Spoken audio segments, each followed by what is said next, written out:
Nothing going on with me. I was perfectly healthy, 30-year-old woman. And what started all this, my mom had the flu and my niece, and I was helping her with her being sick, and then my niece holding her, and then the next day I woke up with the fever, the chills, and just not feeling myself. So I assumed it was the flu because my mom and my niece had it. I've been around them. I didn't go to the doctor because I figured I could just take Tylenol and get my fever down and just sleep it off, basically. Well, that was Tuesday, and I actually went on to work that day. I work at home and take phone calls, and Wednesday I did the same thing. But Thursday I woke up and was worse, and I had a temperature of 102 or 103, I'm not sure. So called and made a doctor's appointment, and they swabbed me, and I had the flu. And they checked for pneumonia that day. They did x-rays and said that there was no pneumonia, but they, did say the flu the flu culture did come back with flu. So they gave me Tamiflu and a steroid pack and a steroid shot. So got all that, came home, feeling really bad, so I went to bed, stayed in bed basically till Saturday, and then woke up, couldn't hardly breathe, was hurting really bad in my back, and they took me to the hospital, and that's where everything else happened. They immediately took me back to the ER. I didn't have to wait at all, took me immediately back there, and my O2 was in the low 70s. And they could not get it back up. And they ended up having to put me on the ventilator because of that. For me, because I had watched my mom go through it and my niece, I wasn't as scared because I saw them get super sick, but within a week, they were okay. And that's just what I assumed was gonna happen to me. So I wasn't really scared about it. I just, was ready for it to end because it was awful. That's the worst flu I'd ever had even before I had to go to the hospital. It was just the fever and the chills and everything. It was bad. But yeah, I wasn't scared yet because they were fine. So I didn't know to be scared, you know what I mean? I didn't realize. Yeah, everything changed, when she first started getting sick, I didn't, she had the flu. We didn't think. We took her to the doctor, and then she got her medicine. A couple of days went by, she was still sick, still felt bad.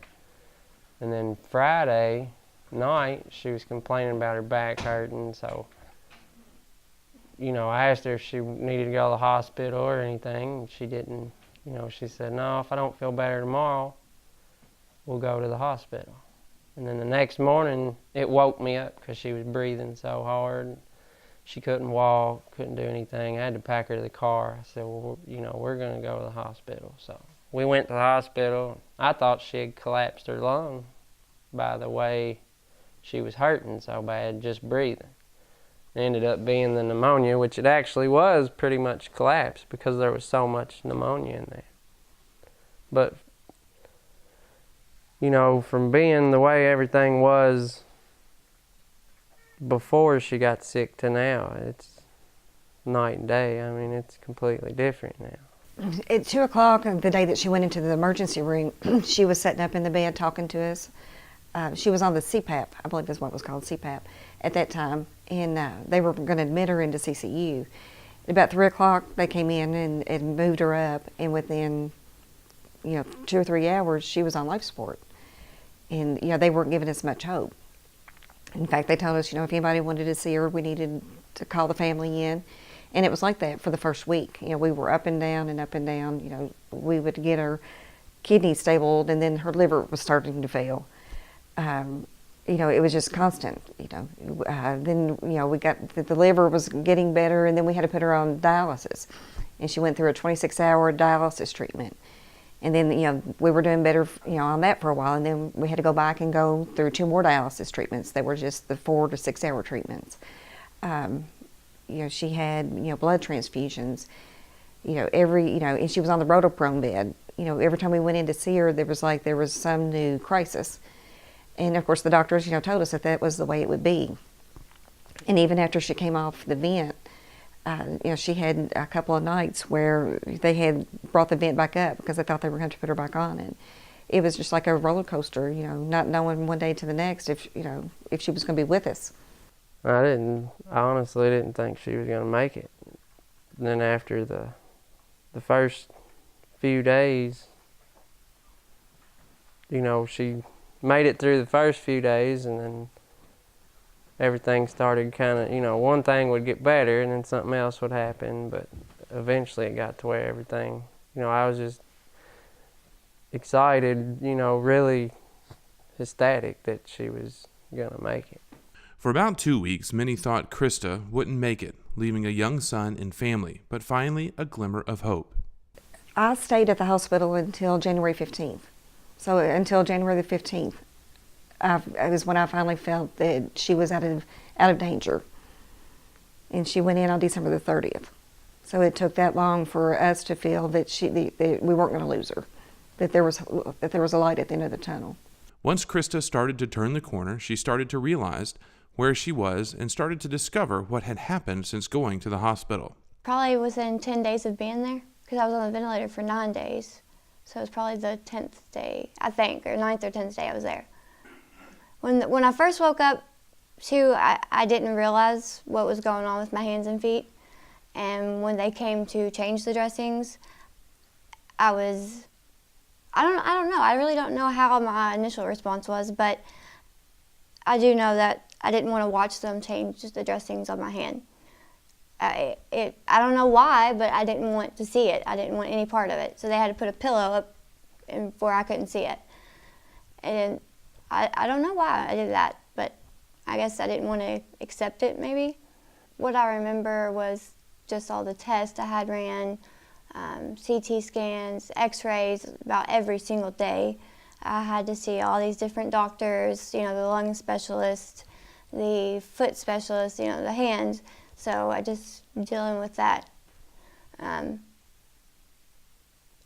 then, like I said, all the breathing treatments and medicines and things, and they had to do this thing where they would stick it down my throat and try to get up all the junk out of my lungs. So things like that, that's what I remember. Since her admission to the hospital and rehab facility, Christa has been home, continuing her care and adjusting to her new reality and future. I'm still trying to adjust being home because we have the split-level home, so it's a lot harder for me than we thought. But all the main stuff's up here. I don't have to go downstairs. But to leave, to go to doctor's appointments, I have to go up and down the steps. So I can walk. It's just really hard for me to walk right now. I've been going to a lot of doctor's appointments, probably twice a week. So just all of that, just adapting to being at home and all of these changes with my hand and my feet, and just having the one hand. It's taken a lot. It's taken a while to get used to that. Amputation of my fingers and all my toes. So that's for sure. Don't really know as far as like the blood pressure medicines I'm on. I don't know if I'm going to have to take those full term or for a long time. I really don't know about that. I think that she's going to fight through it like she did to get well. We told her there's only 2 ways out of the hospital, and she chose to fight and come out on this side. I'm with it where my whole life has changed, and I have to change everything. But my biggest thing is I'm alive. They say that I shouldn't be, but I am. So I do. I was trying to think how to. So I'm very happy to be alive, but at the same time, it is hard to deal with everything. But my family has been great. I mean, they help with everything. So it's I have to have help for food, to get. I can't even open a canned drink by myself yet. You know what I mean? And bathroom, have to have help, showers. So it's hard because I have to have all of that done. Help. And when I went to the hospital, I didn't. I was completely independent. But it's getting better. I'm starting to do more by myself. But as far as the walking and the therapy, I'm having a lot of issues with my feet right now. But I can do it. It just hurts a lot. And this situation has brought the family together and refocused them on their priorities and life moving forward. The family has rallied around, her husband's family, our family. We've all come together as one. We come and help Jody as much as we can. We help with the dressing changes. We help take her to the doctor. Her mother-in-law stays with her at night when Jody has to go back to work. We've all just rallied around her and became just one big family in the community. Her community here, and she's originally from Anderson County, the Anderson County community. Everybody has just rallied around her.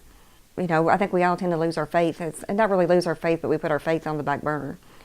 And when you go through something like this, all of a sudden, your faith is what's number one again.